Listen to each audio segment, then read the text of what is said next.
우리 함께 하나님의 말씀 누가복음 21장 34절에 있는 말씀을 함께 보도록 하겠습니다. 너희는 스스로 조심하라. 그렇지 않으면 방탕함과 술 취함과 생활의 염려로 마음이 둔하여지고 뜻밖의 그날이 덕과 같이 너희에게 임하리라. 아멘. 오늘 본문 구절에서는 스스로 조심하라 라고 강조하고 있습니다. 그럼 도대체 무엇을 조심하라고 말하는 것일까요? 그것은 방탕함과 술 취함을 주의하라 그랬습니다. 그리고 이 방탕함과 술 취함과 동격으로 사용되는 단어는 바로 생활의 염려입니다. 목사님, 저는 술을 마시거나 방탕한 것을 좋아하지 않습니다 라는 말과 같은 의미는 바로 생활의 염려입니다. 우리의 삶 속에 이 두 가지를 조심해야 하는 이유는 그 염려와 술 취함에 취한 자들은 그날이 덕같이 올 것이기 때문입니다. 오늘 하나님께서 우리에게 강조하시는 너희는 스스로 조심하라 라고 하는 이 말씀이 오늘 말씀 속에 들려지는 우리 마음 가운데 성령께서 들려주시는 음성이 되기를 우리 예수님의 이름으로 소망합니다. 제가 이번 한 주 동안은 우리 여수 요양병원에 출장을 좀 다녀왔습니다. 지난 일요일 제가 용산에 KTX를 타러 아침 일찍 출발을 했습니다. 전날 이 여수 요양병원에 입소하기 위해서는 오후 2시까지 오셔서 코로나 검사를 받으셔야 들어갈 수 있습니다 라는 소식을 듣고 제 기차 도착 예정 시간이 3시 45분이었기 때문에 급하게 기차 티켓을 바꾸게 되었습니다. 그때 제가 아주 큰 실수를 한 것은 출발하는 기차역을 다시 확인하지 않았던 것입니다. 제가 조금 일찍 도착해서 용산역에서 기차를 탈 준비를 하다가 이 출구가 언제 열리는가 20분 전에 가서 확인했더니 제가 타야 할 기차가 용산역에 없는 것입니다. 그래서 그 열차를 타기 위해 서울역으로 출발했습니다.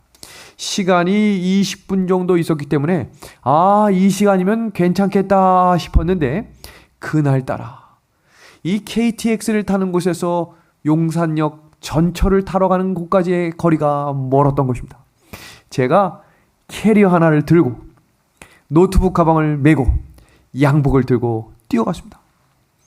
근데 그날 전철이 제가 생각했던 시간에 오지 않았던 것입니다. 참으로 아주 적은 시간, 딱 3분 전에 서울역에 도착하게 되었습니다. 근데 또 서울역 전철역에서 KTX를 타러 가는 곳까지 얼마나 거리가 먼지 있는 힘을 다해 뛰어갔습니다. 에스컬레이터도 타지 못하고 계단으로 뛰어갔습니다. 기차가 보였습니다. 그 기차를 제가 탔을까요? 못 탔을까요? 정말 열심히 뛰어갔습니다. 그런데 그 앞에서 문이 닫힌 것입니다. 제 코앞에서 문이 닫혔습니다.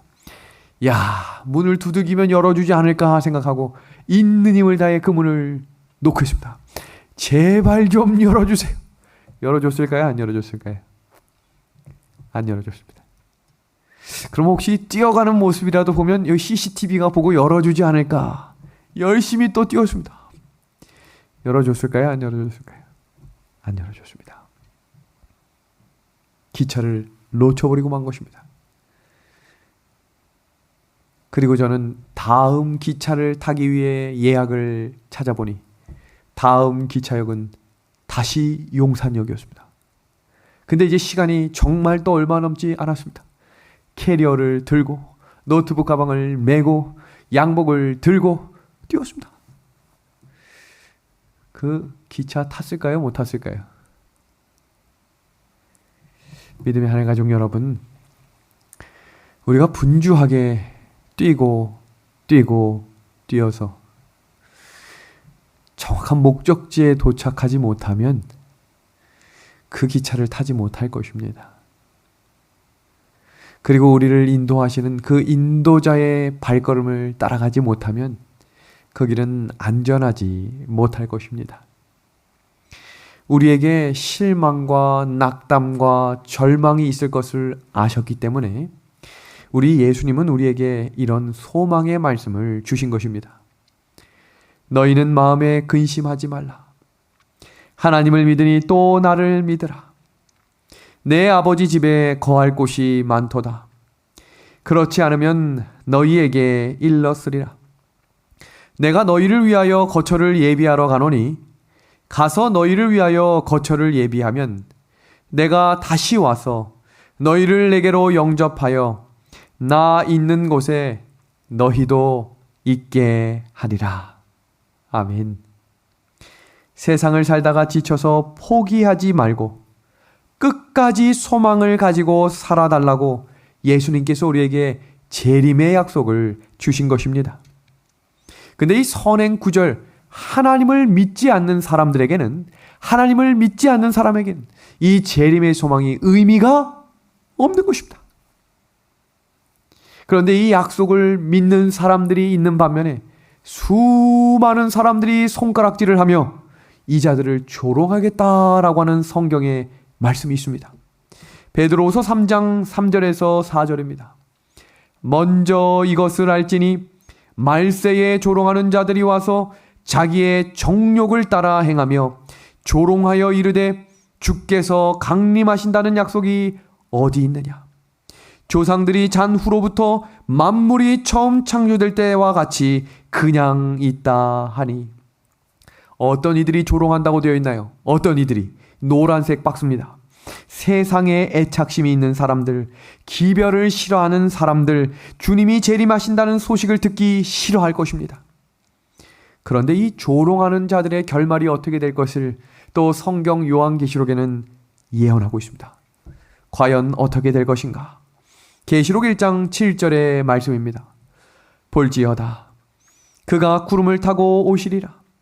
각 사람의 눈이 그를 보겠고 그를 찌른 자들도 볼 것이요 땅에 있는 모든 족속이 그로 말미암아 애곡하리니 그러하리라. 아멘. 재림의 날 세상에 붙잡혀 살면서 진리를 믿지 않고 재림을 기다리는 성도들을 조롱한 자들은 어떻게 되겠다고 되어 있어요? 어떻게 되겠다고? 애곡할 것입니다. 우리는 예수님을 믿고 하나님의 약속의 말씀대로 이루어질 줄로 믿는 주님의 백성들입니다. 재림을 온전히 사모할 때 세상이 조롱한다는 사실을 미리 하시고 담대한 믿음과 용기를 가지고 우리 함께 전진해 나가기를 예수님의 이름으로 소망합니다. 재림을 믿고 있는 재림 성도들에게 세상은 이렇게 질문할 것입니다. 2000년 전에 이 약속이 이루어졌는데 2000년 전에 이 약속을 하셨는데 왜 아직도 재림은 일어나지 않습니까?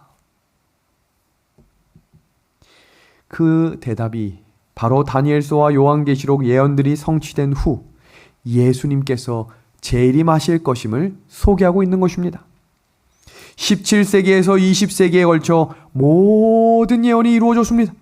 이제 단 하나의 예언이 이루어지면 재림이 일어날 것입니다.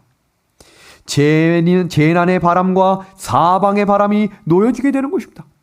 계시록 7장 1절의 말씀입니다. 이일 후에 내가 내 천사가 땅 내 모퉁이에 선 것을 보니 땅의 사방의 바람을 붙잡아 바람으로 하여금 땅에나 바다에나 각종 나무에 불지 못하게 하더라. 여기 보시면 땅에나 바다에나 각종 나무에 불지 못하게 그 사방의 바람을 붙들어 주시겠다고 했습니다. 왜 붙들어 주시는가? 그 이유가 이어지는 2절과 3절입니다. 우리가 우리 하나님의 종들의 이마에 뭐 할 때까지요? 뭐 할 때까지? 인치기까지 땅이나 바다나 나무들을 해하지 말라 하더라. 하나님께서 성도들의 이마에 인을 칠 때까지, 이 일이 끝날 때까지 천사들은 사방의 재난의 바람을 붙들 것입니다. 그럼 지구에 재난의 바람이 몰려온다는 것은 다른 말로 이야기하면 무슨 말일까요? 하나님의 백성들의 이마에 인치는 일들이 맞춰져 가고 있다는 것입니다. 그렇습니다. 지금이 바로 영적으로 깨어 있어야 할 때입니다. 깨어나십시오. 깨어나십시오. 우리가 지금 무엇을 해야 할지 알려주시고 우리가 그 길을 따라 걸어갈 수 있도록 성령을 구하는 기도의 사람들이 되기를 소망합니다. 지금부터는 제가 지난 몇 달 동안에 함께 일어났던 일들이 왜 이 재난의 바람이 이토록 밀려올 수밖에 없고 몰려올 수밖에 없는지에 대해서 하나씩 살펴보도록 하겠습니다. 지금 보시는 이 사진은 팬데믹 선언 1년 후 2021년 8월 현재의 모습입니다. 확진자 2억 명에 사망자 400만 명입니다. 전 세계적으로 사방의 바람이 놓여지고 있습니다. 그런데 이 계시록 7장과 계시록 마태복음 24장은 서로 연결이 되어 있습니다. 그럼 이 재난의 바람이 밀려오는 이 시간에 어떤 일들이 일어날 것인지를 마태복음 24장은 어떻게 기록하고 있는지를 살펴보겠습니다. 난리와 난리 소문을 듣겠으나 너희는 삼가 두려워하지 말라. 이런 일이 있어야 하되 아직 끝은 아니니라. 민족이 민족을, 나라가 나라를 대적하여 일어나겠고 곳곳에 기근과 지진이 있으리니 이 모든 것은 재난의 시작이니라. 이 재난의 시작이 밀려오는 이 모든 일정들이 하나로 모아질 때가 있을 것입니다. 그것이 무엇인가? 참여과학자연대 소속 올던 마이어 박사가 다음과 같은 기사를 냈습니다. 지구가 불타고 있고 우리의 탈출용 창문은 점점 더 단단해지고 있다. 점점 더 단단해지고 있다. 이 말은 무슨 말이에요? 탈출을 해야 하는데 그 창문이 막혀서 나갈 수 없는 지점까지 이르렀다. 이 말입니다. 이어지는 기사문입니다. 지구온난화 단 하나의 원인으로 사방 바람이 전 세계적으로 놓일 것이다. 이게 도대체 어떤 일일까? 다음 글을 봐주시기 바랍니다. 코로나 바이러스, 금융위기, 미중 경제전쟁, 환경파괴, 기근과 홍수, 식량 문제, 난민, 폭동 등 이 모든 일들이 바로 사방의 바람이 놓여지게 되는 장면들입니다. 여러분 이 그림을 한번 봐주시겠습니까? 인계점이라는 말 들어보셨죠? 인계점. 여기 두 사람이 열심히 땅을 파고 있습니다. 열심히 땅을 팠습니다. 한 사람은 계속해서 파가고 있습니다. 근데 한 사람은 열심히 땅을 파다가 바로 목전 앞에서 돌아섰습니다. 그럼 이 사람은 절대로 보물을 발견하지 못하는 것입니다. 인계점이라고 하는 단어는 무슨 말이냐면 물질이 외부의 흠에 항복하는 구간 혹은 고유의 성질이 변형되기 시작하는 점, 어떤 경계에 임하는 점, 그 점을 지나면 성질과 상태가 바뀌는 것이다 라고 이야기하는 것입니다. 예를 한번 들어볼까요? 물이 액체에서 기체로 바뀌는 그 인계점이 있는데 아무리 99도가 오래되어도 절대 변하지 않습니다. 이 물의 인계점은 바로 100도씨입니다. 100도씨. 그 100도가 넘어서야 물이 액체에서 기체로 바뀌는 것입니다. 여기 비행기가 있는데요. 이 비행기가 하늘을 나는 인계점이 언제인지 아십니까? 348km랍니다. 348km. 이 속도가 348km가 되는 지점에 바로 비행기가 뜨는 것입니다. 아무리 긴 시간 동안 347km로 달려도 이 비행기는 절대로 뜰 수 없습니다. 마찬가지로 우주선이 지구의 중력을 벗어나기 위해서는 1초당 11.2km의 속도로 날아가야 된다고 합니다.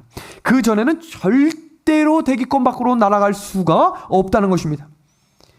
마찬가지로 각 작물의 적산 온도도 씨를 뿌려서 여물 때까지의 합산 온도, 그날 평균 온도가 밤하고 낮하고 평균 온도가 하루를 계산해서 감자는 100도가 넘어야 열매가 맺히고 보리는 1600도가 넘어야 열매가 맺힙니다.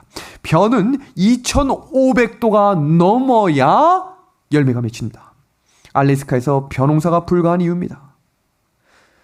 처음에 싹이 나서 여물 때까지 받아야 하는 온도, 매일의 평균 온도를 더한 것입니다. 이렇게 모든 것들의 인계점이라는 게 있어요. 넘어서는 것입니다. 그런데 지구의 인계점이 있다는 거예요. 이 지구의 인계점을 넘어버리면 다시 회복 불가능한 상태인데 지구가 지금 회복 불가능한 상태에 다다르고 있다는 것입니다. 더 이상 돌아올 수 없는 지점, 더 이상 예측할 수 없고 더 이상 일할 수 없는 완전한 재난의 시대가 돌아오고 있습니다. 이게 무슨 말일까요? 무슨 말일까요? 하나님의 사람들의 이마에 인치는 일이 맞춰져 가고 있다는 것입니다. 지구위기의 6가지 증거들을 하나씩 살펴보면 이 재난이 더 이상 사방의 바람을 붙들 수 없는 환경이 되고 있다는 것을 예측할 수 있습니다. 빙하가 녹고 있습니다. 그냥 단순한 녹는 정도가 아니라 세계 기상기구에서 발표한 기사문입니다. 지난 30년 동안 기후변화가 심각하게 진행되었고 이것은 쉽게 멈출 수 있는 것이 아니다. 지금 보시는 이 그림은 1980년대와 2020년도에 이 빙하가 녹아버린 장면을 이 위성으로 찍은 사진인데 뉴욕타임즈에서 이렇게 발표했습니다. 매년 한국 크기의 얼음이 녹아 지구 재앙 막을 시간 겨우 30년 남았다. 온난화로 기상이변 피해 속출 세계산업 무역구조 다 바꿔야 지구온난화로 예측하기 어려운 기후위기가 닥치고 있다. 이것이 단순히 빙하가 녹는 것으로만 끝나는 것이 아니라 또 다른 어떤 것과 연관이 되는지를 지금부터 주목해 보십시오. 또 다른 하나는 동토가 녹는데 이 동토라는 것은 얼어붙은 땅이 녹는 것입니다. 다음 기사를 함께 보겠습니다.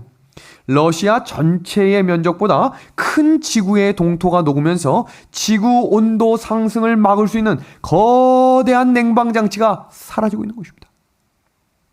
그럼 이 동토가 녹으면 무슨 일이 일어나는가? 메탄가스를 뿜어내는 얼음 호수. 이 말은 무슨 말이냐면 동토가 녹으면서 땅속에 있던 메탄가스가 방출되면서 지구온난화가 아주 빠르게 촉진되고 있다는 것입니다. 다음입니다. 지구위기가 가까이 오고 있다는 증거 세 번째는 대형 산불입니다. 지금 이 사진은 우리가 너무나 많은 뉴스에서 보신 사진일 텐데요. 2019년부터 2020년 최악의 산불이 2019년 호주 반년 이상 꺼지지 않는 산불이 났습니다. 남한 면적의 숲이 사라져버린 것입니다. 2020년에는 미국의 7개 주에서 1만 번의 번개로 산불이 났고 마른 땅에 번개가 치면서 산에 불이 난 것입니다. 역사상 가장 큰 산불 1위, 3위, 4위의 산불이 기록되었습니다. 서울의 6배 규모가 다 타버렸습니다. 지금 보시는 이 그림은 브라질과 러시아와 인도네시아의 거대 밀림에서 산불이 난 것입니다. 근데 이 밀림에서 산불이 나면 무슨 일이 일어나는가 주목해 보시길 바랍니다. 거대 밀림에서 산불이 날 경우에는 대량의 이산화탄소가 발생되고 지구온난화가 가속화되는 것입니다. 그리고 지구의 산소 탱크가 사라져버리는 것입니다. 지금 이런 일들이 계속해서 끊임없이 일어나고 있는 것입니다.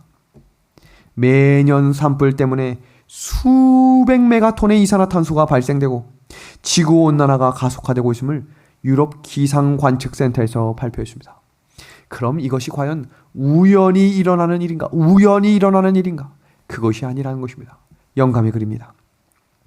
뜻하지 않은 화재가 발생할 것이며 어떠한 인간의 노력으로도 이 불은 끄지 못할 것이다. 지상의 궁전들은 사나운 불길에 휩싸이게 될 것이다. 마지막이 이르렀고 은혜의 기간은 끝나려 하고 있다. 이어지는 네 번째는 이산화탄소를 줄이기 위해 이산화탄소세를 부과한다는 것입니다. 이게 무슨 일인가? 지금 유럽에 대폭염이 오고 있는데 극심한 가뭄이 메가톤급으로 오는 것입니다. 인도에 2020년 4개월이 넘게 폭우가 이어지며 마을 수천 곳이 침수되는 일이 일어났습니다. 중동에는 2021년 50도가 넘는 폭염이 평년보다 한 달 일찍 시작되어 모든 사람들이 고통에 처해 있습니다. 러시아에서는 2021년 5월 중순 평균 기온이 13도를 훨씬 웃도는 30도의 폭염이 기록되었습니다. 중국에서는 2020년 6월 남부 지역에 2달이 넘게 이어진 폭우로 홍수와 산사태 피해가 일어났고, 호주에서는 7개월이 넘게 가뭄과 산불이 이어져 토지와 생태계가 손실되었습니다. 미국에서는 2021년 캘리포니아 등 서울 지역, 서부 지역 6월 사상 최고 기온이 기록되며 여름철의 가뭄과 산불로 시름을 앓고 있습니다. 대서양은 작년 허리케인이 무려 30개가 발생되며 이전 기록이 경신되고 미국과 중앙아프리카에 큰 피해가 시작되었습니다. 이 일들이 왜 일어났는가? 지구 오존층의 파괴입니다. 지구 온난화가 더 가속화되고 있기 때문입니다. 그래서 미국의 대통령 바이든이 미국의 신차 절반을 전기차로 만들어야 한다라고 하는 기사를 발표했는데, 2030년까지 신차 절반은 전기차가 목표임을 행정명령으로 서명한 것입니다. 이렇게 해보자 이것이 아니라 행정명령에 서명을 한 것입니다. 여기를 보시면 바이든 대통령이 전기차 행정명령을 서명했을 때 올 상반기 기준 3%인 전기차 판매 비중이 2030년에는 50%로 늘리는 행정명령을 발동한 것입니다. 그러면서 같이 나온 이야기가 탄소세 부과 법안입니다. 이 기사를 잘 보셔야 합니다. 미국 정부 기후위기 대응 강조하며 탄소 국경세 도입을 추진한다. 미 의회도 2024년부터 화석연료 탄소세 부과 법안을 발의했습니다. 지금 세상이 움직이고 있는 이 흐름이 예언과 연결되고 있음을 주목하시길 바랍니다. 다음 5번째는 산호초가 사라지는 것입니다. 산호초가 사라진다는 것이 무엇을 의미하는가? 지구온난화가 바다 온도 상승으로 산호초가 사라지므로 그 결과 바다 물고기의 수가 급속히 감소되면 생태계 유지가 되지 않는 것입니다. 여기에 있어야 될 물고기가 전혀 다른 곳에서 발견되고, 여기 있어야 될 물고기가 전혀 다른 곳에서 다 죽어가는 이상한 생태의 흐름이 시작되고 있다는 것입니다. 이 일들은 해류의 변화와도 연결이 되는데, 이 사진을 주목해 보시길 바랍니다. 원래 해류는 방향성을 가지고 있습니다. 흘러가는 방향이 있는데 이제 그 방향이 자기의 계획에 상관없이 뒤죽박죽 섞이게 되는 일입니다. 도대체 왜 이 해류의 변화가 일어났는가? 빙하가 깨지면서 바닷속으로 들어가면서 해수면 상승에 대해 전혀 예측할 수 없게 된 것입니다. 우리가 다음 주에는 이 해수면 상승이 어떤 영향을 미치는지를 함께 배우게 될 텐데, 충격입니다. 충격. 이 인도네시아라고 하는 나라는 이 해수면 상승으로 수도를 이전해 버렸습니다. 무슨 말인가요? 해수면 상승을 나라에서도 어찌할 수 없는, 막을 수 없는 일들이 시작된 것입니다. 이때 발생된 것이 바로 팬데믹인 것입니다. 모든 사람들을 잠시 멈추게 하고 행동 자체에 제한을 두며 감시 체계가 정착되게 하는 일들. 전 세계적으로 사방의 바람, 재난의 바람이 놓여지고 있는 이때 깨어나시길 바랍니다. 그럼 마태복음 24장에 이 마지막 때의 재림의 징조를 열거하고 있는데, 그 내용 중에 가장 강조되는 것이 무엇인가 보겠습니다. 거짓 선지자들의 미혹, 거짓 복음과 거짓 교리와 거짓 성령 운동입니다. 그리고 민족이 민족을, 나라가 나라를 대적하며 엄청난 규모의 기근과 지진과 전염병이 일어나고 불법이 성하며 사랑이 식고, 그러나 끝까지 견디는 자는 구원을 얻겠다라고 이야기하며 이 천국 복음이 온 세상에 전파되리니 그제야 뭐가 오겠다고요? 끝이 오겠다 그랬습니다. 그럼 마태복음 24장에 반복하고 반복되며 가장 강조되는 것을 뽑으라면 어떤 것일까요? 이 붉은색 박스입니다.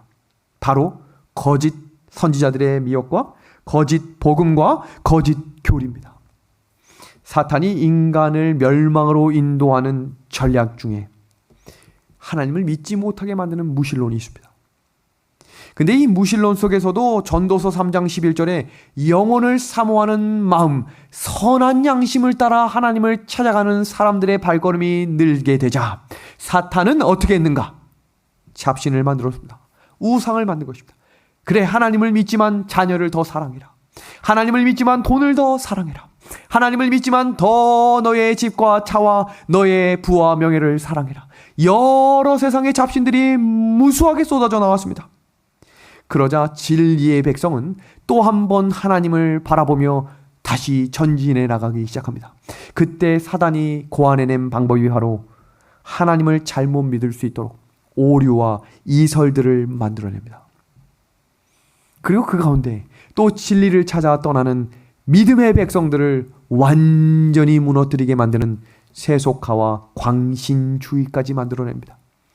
그러나 이 모든 과정들을 한 걸음 한 걸음 좁은 길을 걸으며 나아갔던 사람들은 남은 자라고 불리우며 하나님께 칭찬을 받는 자들로 마지막 싸움의 증인들로 서게 되는 것입니다.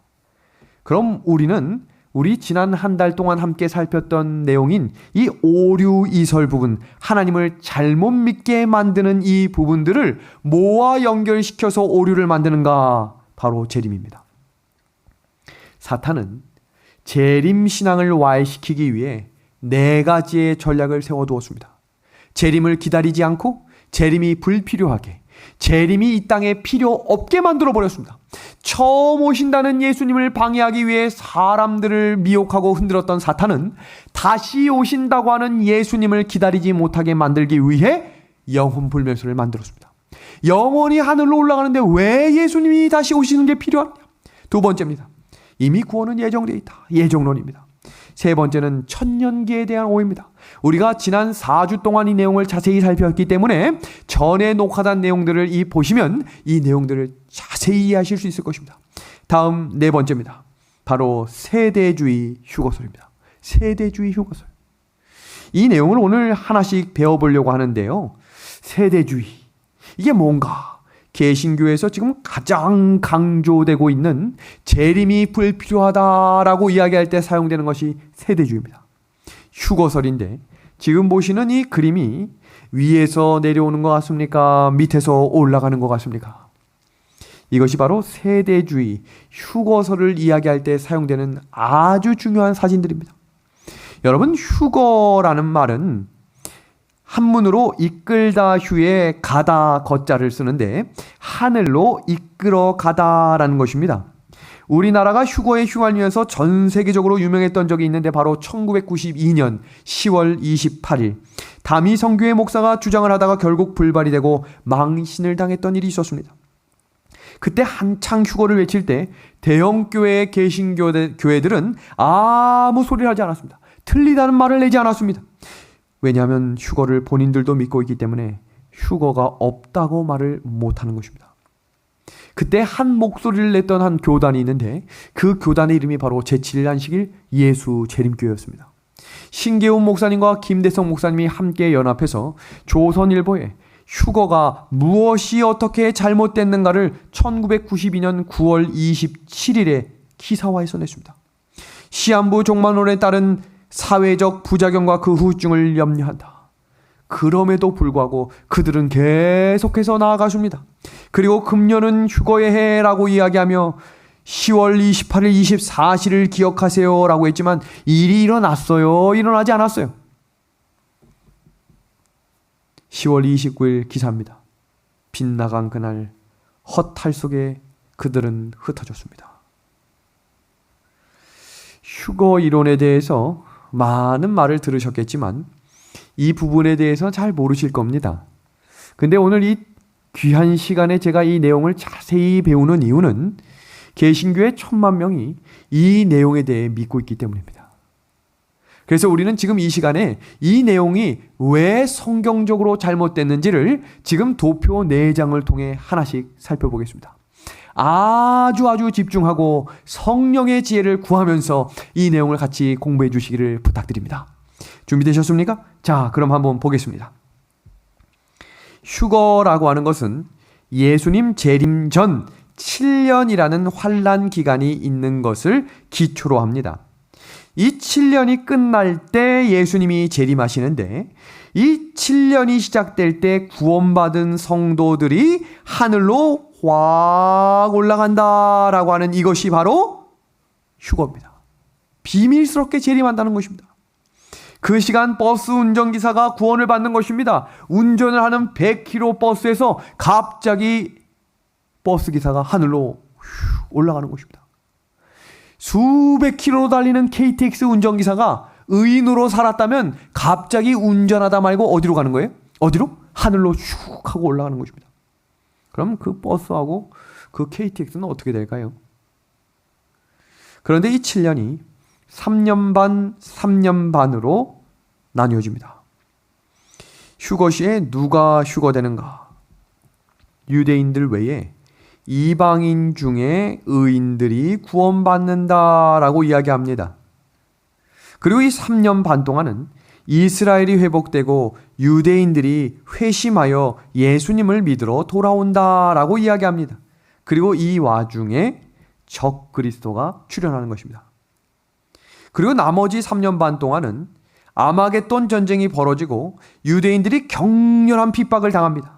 그리고 3년 반이 지나면 환란을 통과한 유대인들의 구원이 있는데 그 숫자가 몇 명입니까? 14만 4천인 것입니다. 어떻게 보면 매우 황당한 소설입니다. 성경의 예언 사상과 전혀 맞지 않습니다. 그러나 오늘 대부분의 개신교인들이 이 진리를 믿고 있는 것입니다.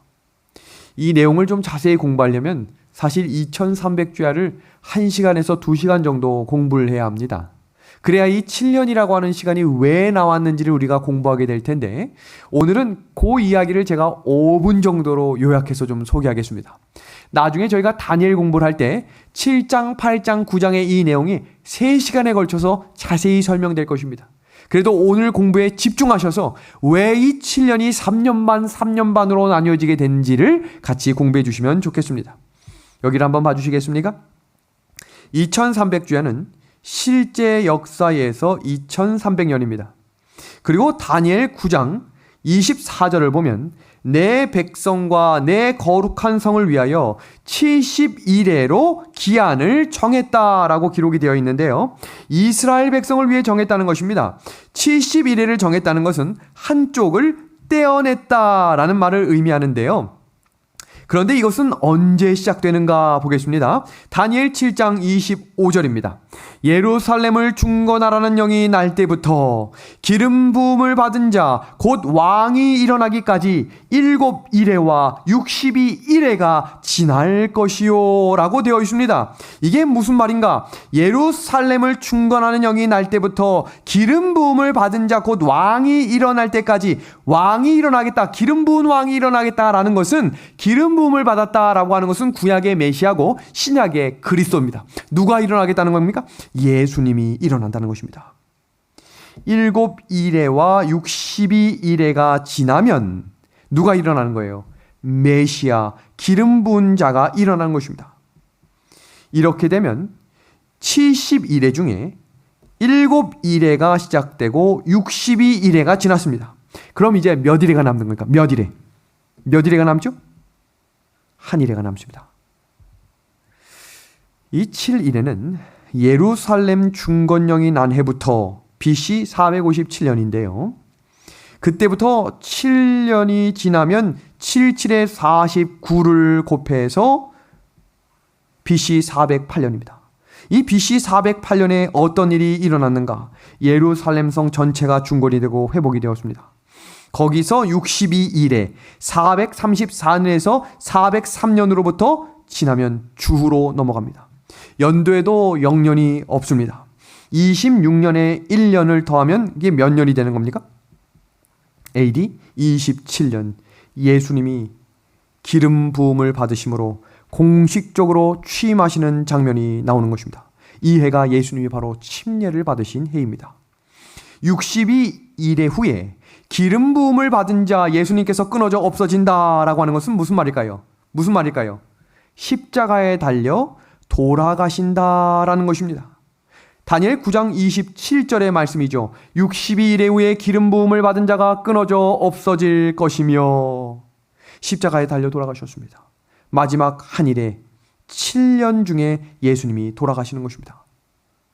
그러면 이 다음 성경 구절을 보시면 이 내용을 공부하고 그 다음 문제를 풀어보겠습니다. 62일의 후에 기름 부음을 받은 자가 끊어져 없어질 것이며 바로 이어서 어떤 장면이 시작되나 볼까요? 장차 한 왕의 백성이 와서 그 성읍과 성소를 회파하려니와 그의 종말은 홍수의 엄몰됨 같을 것이며 또 끝까지 전쟁이 있으리니 황폐할 것이 작정되었느니라 라고 되어 있습니다. 예루살렘의 성읍이 황폐되고 예루살렘이 완전히 멸망하는 것입니다. 이때가 언제입니까? 예수님이 돌아가신 이후에 일어날 사건이죠. 근데 27절에 이어지는 장면을 보면 또다시 메시아에 대한 언급이 기록되어 있습니다. 한번 보겠습니다. 그가 장차 많은 사람으로 더불어 한 이레 동안의 언약을 굳게 정하였고 그가 그 이레의 절반에 제사와 예물을 금지할 것이며. 근데 똑같이 메시아에 대한 언급이 기록되어 있는데 이어서 로마가 이스라엘을 멸망시키는 내용이 한 번 더 반복해서 기록되어 있습니다. 그럼 27절에 나오는 이 이야기는 26절에 나온 이 말씀을 한 번 더 강조해서 반복해 기록한 것입니다.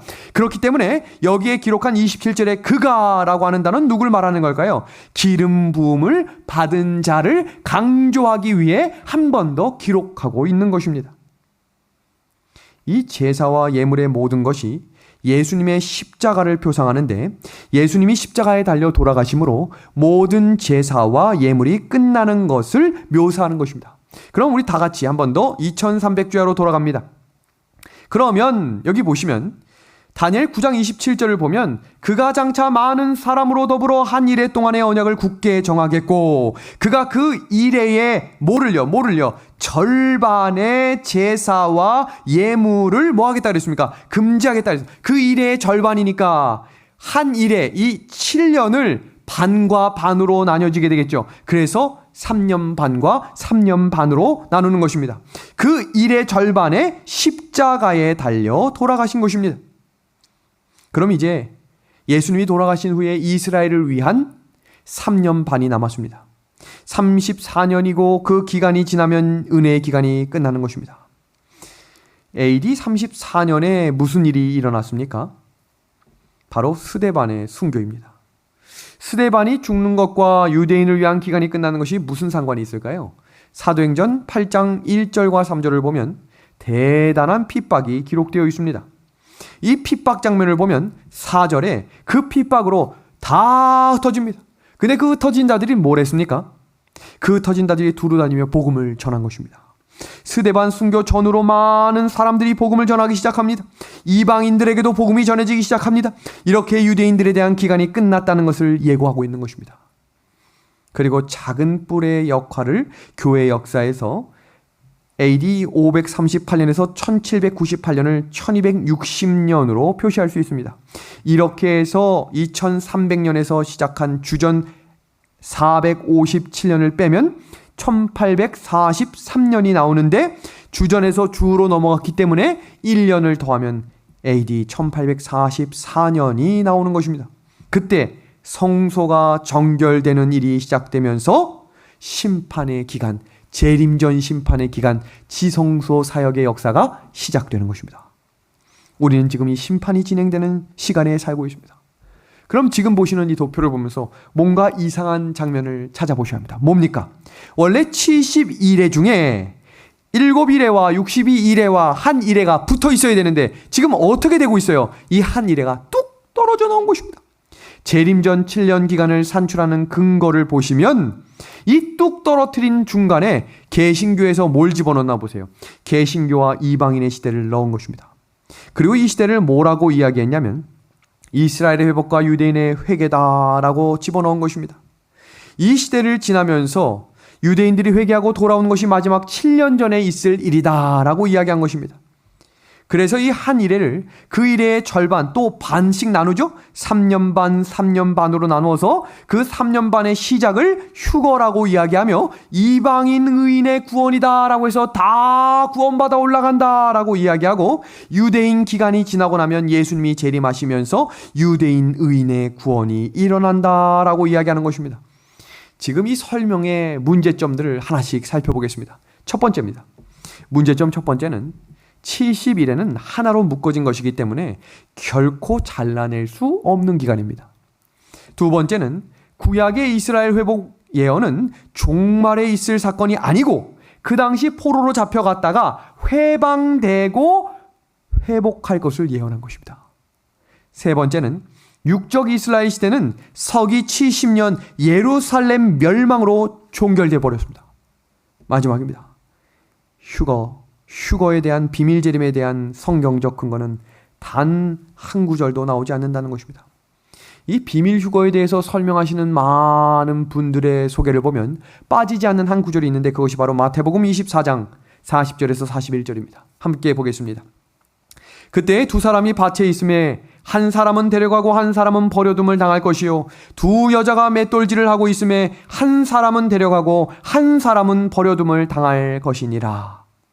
이것을 휴거라고 사용하는데 이 성경의 핵심 본문의 이야기는 일상생활 속에서 살다가 어떤 사람은 구원을 받지만 어떤 사람은 멸망을 받겠다라는 것을 예수님이 설명하신 것입니다. 이것을 가지고 세대주의 종말론이라고 하는 것은 오늘날 많은 개신교인들이 미혹에 빠지게 된 구절인 것입니다. 다른 대안이 없습니다. 그런데 지금 이 세대주의가 나오게 된 배경을 좀 잠시 역사적으로 좀 소개해 드리겠습니다. 이 내용을 소개하려면 지금 보시는 이 그림을 한번 보셔야 하는데요.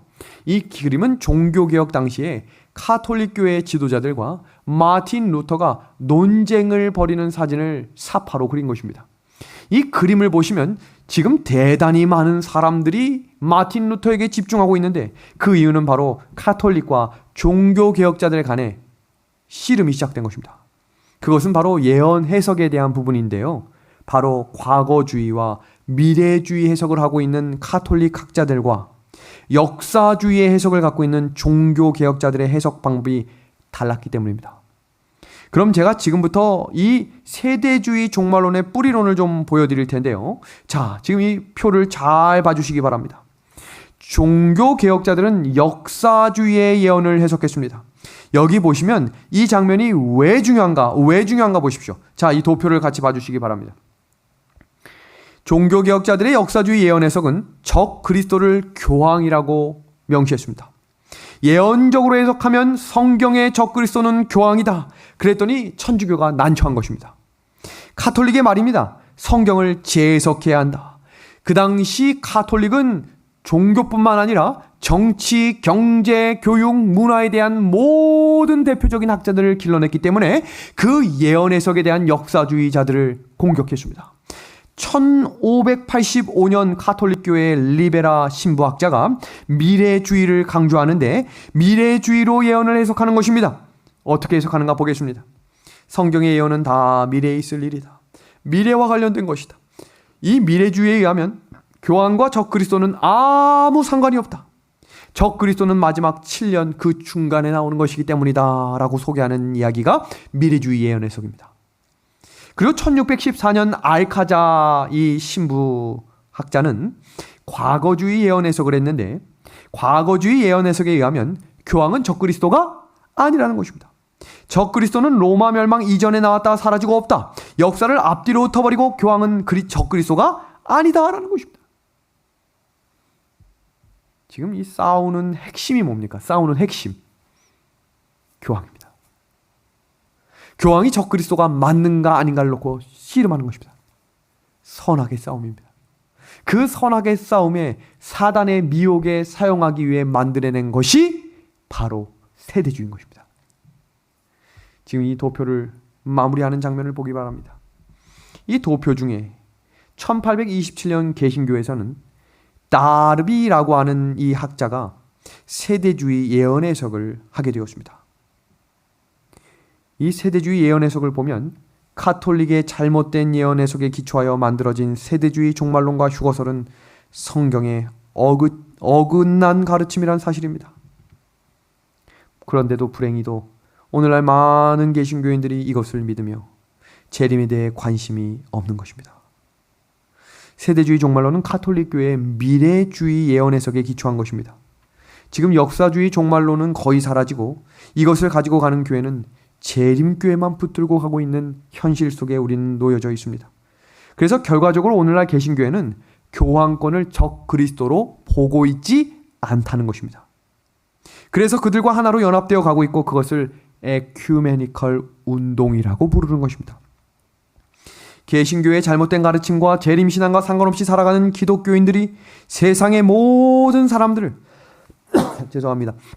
기독교인들을 무시하고 재림을 웃음거리로 만들어 버린 것입니다. 그래서 성경에서는 마지막 때는 노아의 때와 같겠다라고 이야기한 것입니다. 노아 당시 사람들은 방주를 짓는 노아를 웃음거리로 만들었습니다. 시대에 맞지 않고 아이고 참 고리타분하고 있지도 않을 일을 이야기한다. 이 이야기는 재림을 믿는 사람들이 조롱거리가 되겠다는 것입니다. 우리가 설교 초반에 읽었던 말씀 기억하시죠? 자기의 정욕을 따라 행하며 조롱하겠다. 손가락질하는 것입니다. 손가락질. 주께서 강림하신다는 약속이 어디 있느냐? 이것이 오늘 세상의 형편입니다. 그러나 주목할 만한 사실은 예수님의 재림은 반드시 온다는 것입니다. 하나님의 약속은 절대로 변치 않기 때문입니다. 노아 홍수가 일어났습니다.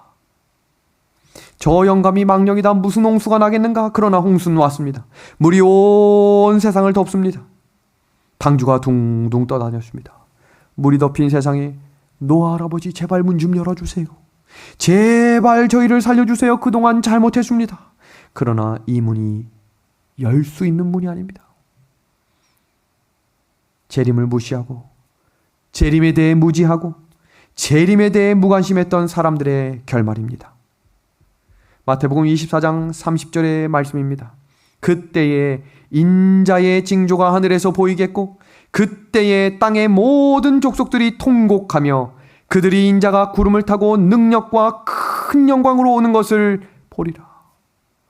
볼 수 없는 것을 보게 되는 그때 그 눈은 영원한 것을 보게 될 것입니다. 그러나 조롱하던 사람들은 재림을 비웃던 사람들은 통곡하며 재림을 보게 될 것입니다. 너희는 스스로 조심하라. 왜 그렇게 말씀하셨는가? 이어지는 말씀입니다. 그날은 온 지구상에 거하는 모든 사람에게 이 말이라. 36절 말씀입니다. 우리 방송을 보고 계시고 이 자리에 함께 하신 우리 모든 분들이 우리 함께 이 말씀을 마음으로 읽어주시길 바랍니다. 이러므로 너희는 장차 올 이 모든 일을 능히 피하고 인자 앞에 서도록 항상 기도하며 깨어 있으라 하시니라. 이 말씀은 세상이 재림을 무시하더라도 여러분은 재림을 믿으시길 바랍니다 라는 말씀입니다. 믿을 뿐만 아니라 우리의 삶에 그 믿음이 드러나기를 소망합니다. 재정 문제도 재림 성도답게 준비하시고 인간관계도 재림을 준비하는 믿음답게 준비하시고 우리의 믿음 상태가 정말 다시 오실 예수님을 기다리는 믿음으로 우리 이 날을 살아갑시다. 그래서 실제 내 생활 속에 재림의 삶을 적용하며 살아가므로 우리가 세상의 재난의 바람이 밀려올 때 재림 성도들은 예수님께 피하라 라는 말씀을 듣고 예수님 안으로 피하는 것입니다. 예수님 안이 안전한 피난처가 되기 때문입니다. 그 예수님 안에 피할 수 있는 자들을 사도 바울은 이렇게 기록한 것입니다. 우리가 다 하나님의 아들을 믿는 것과 아는 일에 하나가 되어 온전한 사람을 이루어 그리스도의 장성한 분량이 충만한 데까지 이르리니 이는 우리가 이제부터 어린아이가 되지 아니하여 사람의 속임수와 간사한 유혹에 빠져 온갖 교훈의 풍조에 밀려 요동하지 않게 하려 함이라. 오직 사랑 안에서 참된 것을 하여 범사에 그에게까지 자랄지라. 믿음의 하늘 가족 여러분, 제자들이 처음 예수님을 따를 때 아무것도 모르는 사람이었습니다. 그리고 3년 반이 다 지나서도 결국 다 도망을 쳤습니다. 그러나 그들은 보이지 않았지만 예수님 안에서 자라나고 있었습니다. 그 자라나는 믿음을 하나님께서 보시고 성령의 역사를 부어주셨을 때 그들이 능력의 사람으로 변화된 것입니다. 우리도 하나님의 백성들의 이마에 인이 맞춰질 백성들이 되기 위해 신앙의 자라남을 경험합시다. 재림의 성도답게 살아가는 것입니다. 하나하나씩 버릴 것을 버려두고 하나님의 것을 마음에 담아 예수님께서 내 마음에 거하시는 진리의 백성이 되므로 착하고 충성된 종으로 예수님 안에서 거하는 참된 재림 성도들이 되기를 소망하며 오늘 말씀을 마치도록 하겠습니다.